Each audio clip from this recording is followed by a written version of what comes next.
Hello students, मैं doctor DN Singh. पिछले audio में मैंने प्लेटो के शिक्षा पद्धति पर प्रकाश डाला था।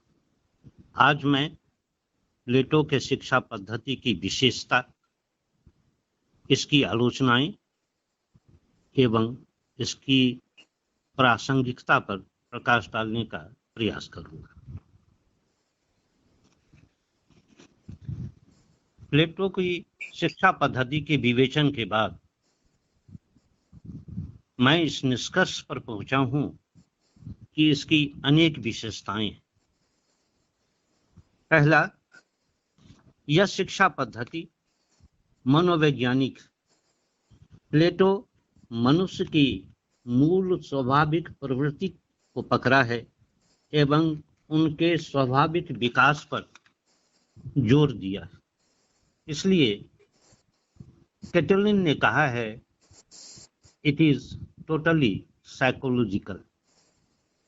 नेक्स्ट, प्लेटो की यह शिक्षा योजना शिक्षा का एक सर्वांगीण विकास का स्वरूप प्रस्तुत करता है, यानी यह बौद्धिक, शारीरिक, नैतिक, सामाजिक सभी पक्षों के विकास की योजना प्रदान करता है।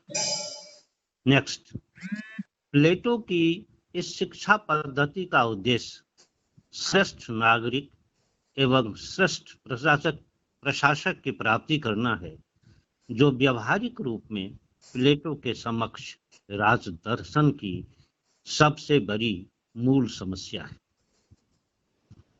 प्लेटो की शिक्षा महज किताबी शिक्षा नहीं है और न मात्र सैद्धांतिक ही। प्लेटो पुस्तक लेखन का भी एक तरह से विरोधी था एवं उसे चित्रकला कहा करता था। अतः उसकी शिक्षा पूर्णतया व्यावहारिक एवं दीर्घ काल तक चलने वाली एक सतत प्रक्रिया है। नेक्स्ट, शिक्षा की इस पद्धति में प्लेटो अत्यंत सूक्ष्मता से उम्र के अनुरूप मानवीय भावनाओं पर इसे आधारित करता है। उम्र के मुताबिक मनुष्य के प्रवृत्तियों में उठाव चढ़ाव होता है और इसी के अनुरूप प्लेटो अपनी शिक्षा पद्धति को नियंत्रित किया है कि किस उम्र में कौन विषय की शिक्षा दी जाए। दर्शन जैसे शुष्क विषय को इसलिए उसने प्रौढ़ावस्था में रखा है। नेक्स्ट, शिक्षा पद्धति में नैतिकता एवं धर्म सदाचार पर बहुत जोर दिया गया है। संगीत एवं कला में भी वह वैसे अंशों को हटाने का समर्थन करता है जो नैतिकता की ओर प्रेरित करते, अनैतिकता की ओर प्रेरित करते हैं। नेक्स्ट, राज्य को शिक्षा का दायित्व देकर प्लेटो एक जैसी शिक्षण संस्था बनाता है, जिसमें शिक्षा पाने के बाद व्यक्ति राज्य के इतने अनुरूप बना दिए जाएंगे कि किसी भी तरह का अपराध नहीं होगा तथा राज्य को न्यायपालिकाओं की आवश्यकता ही नहीं होगी। नेक्स्ट, प्रारंभिक शिक्षा के बाद प्लेटो उच्च शिक्षा की भी व्यवस्था करता है। इसकी व्यवस्था के लिए स्वयं उसने अपनी एकेडमी की भी व्यवस्था की थी तथा शिक्षा के जो सैद्धांतिक व्यवस्था उसने रिपब्लिक में की थी, उसे इस एकेडमी में व्यवहारिक रूप देने का वह प्रयास भी किया था। नेक्स्ट, प्लेटो की प्रधान समस्या एक सुशासन की स्थापना करना है एवं उसकी समस्त शिक्षा योजना इसी सुशासक को उत्पन्न करने की दिशा में उठाया गया एक कदम है। नेक्स्ट, प्लेटो अपनी शिक्षा की यह कागजी योजना बनाकर ही संतुष्ट नहीं हुआ, बल्कि व्यावहारिक रूप देने के लिए उसने कई राजाओं को शिक्षा दी। 3 बार वह साइराक्यूरस गया एवं असफल होकर वह लौटा। नेक्स्ट, अपनी त्रुटियों के बाद भी शिक्षा की यह योजना एक सर्वांगीण योजना है जिसमें स्त्रियों एवं पुरुषों के बीच विभेद नहीं किया है क्योंकि यह योजना एक है जो दोनों पर समान रूप से लागू होता है। इसलिए इस योजना पर बहुत से विद्वानों ने आपत्ति दर्ज की है, यानी प्लेटो के शिक्षा पद्धति की आलोचना की गई है। एक नज़र में हम लोग उसकी आलोचनाओं पर भी दृष्टिपात करेंगे। पहली आलोचना यह की जाती है, जो सबाइन के शब्दों में है, कि प्लेटो की शिक्षा पद्धति राज्य की अधिकांश जनता को वंचित कर देती है। यह योजना शासकों के लिए चिंतित है, परंतु कृषक, कारीगर, मजदूर आदि वर्ग के प्रशिक्षण की कोई व्यवस्था नहीं करता। नेक्स्ट, प्लेटो अपने पाठ्यक्रम में गणित पर बहुत जोर देता है। गणित के प्रति अपने व्यक्तिगत आकर्षण को वह सब जगह शीर्षस्थ स्थान पर रखता है। गणित पर इतना जोर साहित्य को पीछे छोड़ देता है। साथ ही साथ साहित्य के ऊपर कठोर नियंत्रण का भी वह समर्थक है।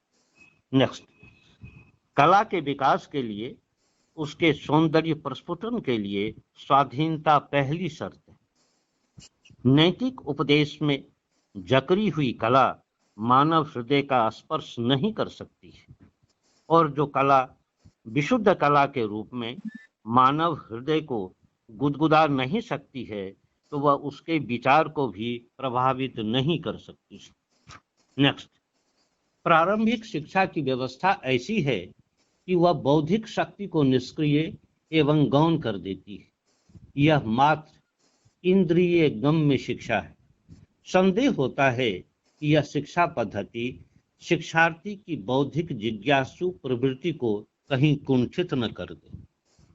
नेक्स्ट, शिक्षा की यह पद्धति सिर्फ राज्य के लिए है। शिक्षा का समस्त दृष्टिकोण राज्य का ही हित है। यह व्यक्ति की स्वतंत्रता को बिल्कुल गौण कर देता है तथा इसका विरोधी हो जाता है।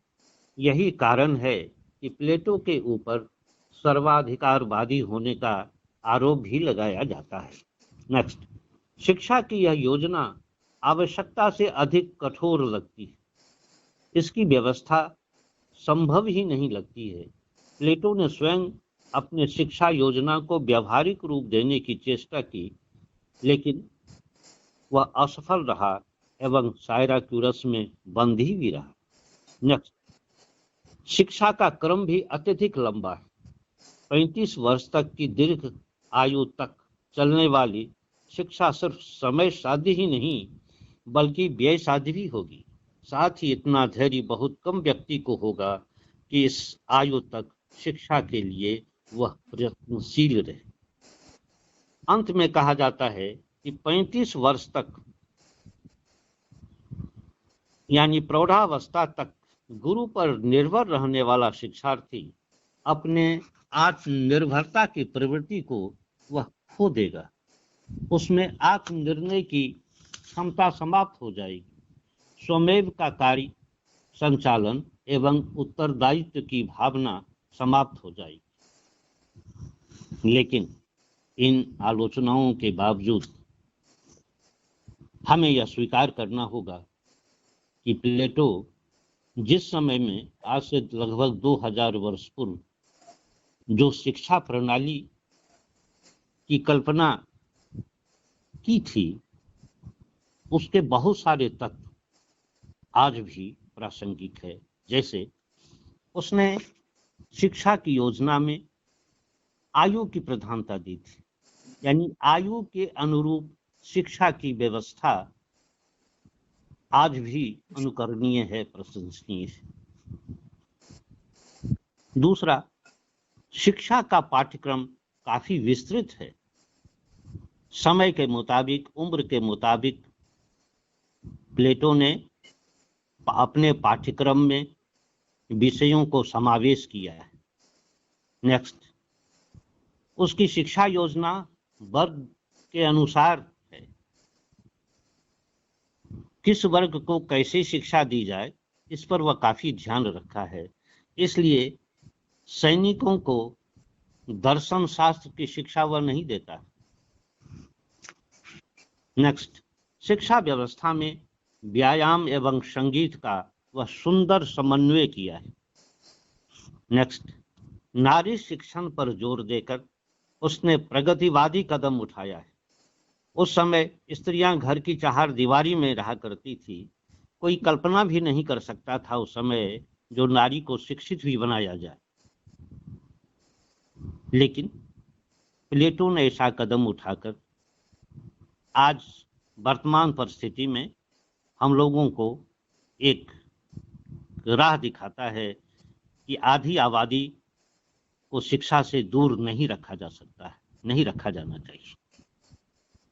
नेक्स्ट, शिक्षा में शरीर एवं मस्तिष्क दोनों का विकास होना चाहिए। प्लेटो इस पर फोकस करता है। प्लेटो शासकों के लिए विशेष शिक्षा की व्यवस्था करता है। आज के इस प्रजातांत्रिक व्यवस्था में इसकी घोर उपेक्षा की जाती है या हुई है। इसकी बहुत आवश्यकता है जो शासन तंत्र को चलाने वाले के लिए किसी भी प्रकार की न तो शिक्षा है न प्रशिक्षण है। प्लेटो शासकों के लिए विशेष परीक्षण की व्यवस्था करता है जो आज की आवश्यकता के अनुसार है। इसलिए